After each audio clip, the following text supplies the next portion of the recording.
Hi, welcome again. This is Dr. Jaitly. I'm going to be talking to you about how obesity eventually causes multi-organ involvement over the years. Now we know from the previous presentation on obesity, the BMI should be around 24, 25, which is in normal weight individuals. 25 to 29 is considered as overweight, and beyond 30 is considered as obese. And beyond 35, it's definitely grossly obesity. So let's start with here on this schematic cartoon that I've drawn. I've shown various organs: the brain, the thyroid, the heart, the lungs on either side, liver, the gallbladder is here, the pancreas right behind the stomach in the tummy, and green is the stomach with intestines here, and this is the set of two kidneys here. So now let's start with the brain, for instance.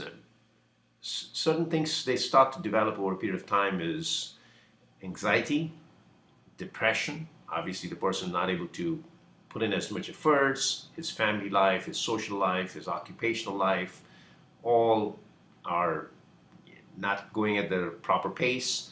So he's markedly anxious. He wants to, work hard, but is unable to do because of the overweight. Therefore, automatically certain changes develop called the mood changes. And then, of course, because of the severe anxiety, he's got a lot of insomnia. So these are the brain changes that will develop initially.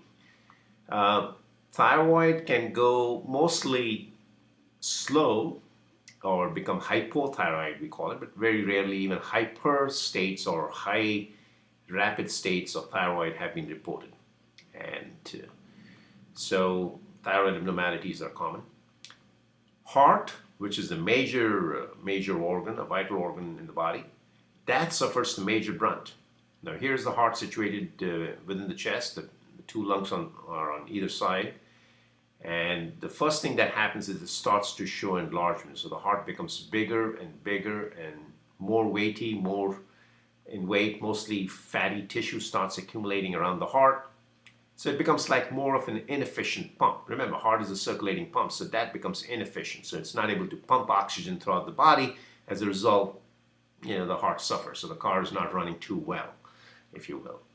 It also causes high blood pressure, some irregularities in your rhythm, and later on heart failure. Within the lungs, because of the severe fatty tissue here, as you see, the chest is all laden with a lot of fatty tissue, and so is the tummy. The abdomen is all laden with fatty tissue. The lungs are not able to breathe in and out so well. That's the function of the lungs, right? To exchange oxygen and carbon dioxide each breath of your life. So now when they have a restriction because of the huge, compact, fat tissue. It's like a belt, or like somebody tightened a rope around your chest and you're not able to expand, you see? That's called restriction to breathe. That's a very serious condition. And so each breath of his or her life, the patient suffers. As a result, carbon dioxide tends to accumulate in the body and therefore causes drowsiness even during the day.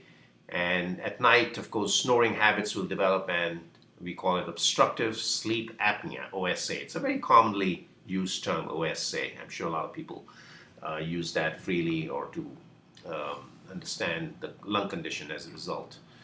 OSA is also common in many smokers as well. Now, the liver and gallbladder, I'm putting it together because the fattiness of the liver, again, fatty tissue accumulates everywhere throughout the body, externally as well as internally. So that's a given. But the gallstones are more prone in patients who are obese. Within the pancreas, the insulin production goes down because the body is not able to keep the insulin going. Remember, you require insulin to fight the sugar. If you eat a piece of candy, the insulin production should go up. But the body is not able to keep the insulin, the pancreas is not able to keep the insulin from producing. So as a result, the lack of insulin will lead to high sugar states, and that's called hyperglycemia or diabetes in simple terms. Stomach lining obviously will produce more acid because of, again, the anxiety and continuously the person is eating, etc., all his eating habits. And a reflux develops because he or she does not move around too much, quickly lays down in bed, and then later on an ulcer develops. So in the intestines, malabsorption and constipation are common. The kidneys will start to show some swelling initially, then later on fatty tissue will accumulate. and later on will show slowing down of the functions, and later on leading on to eventually renal failure. Ankles will have swelling and fluid retention, and sometimes very serious skin infections can develop, not only in the ankles but also in skin which is very redundant, for example under the breast, under the armpits, in the neck region, in the buttock region. Skin infections can develop because those are areas where the skin folds tend to be redundant because of the huge excess weight that the person carries. Cancer is prevalent, has been linked now to mostly in the breast, colon, and uterus regions, and those are linked to the obesity.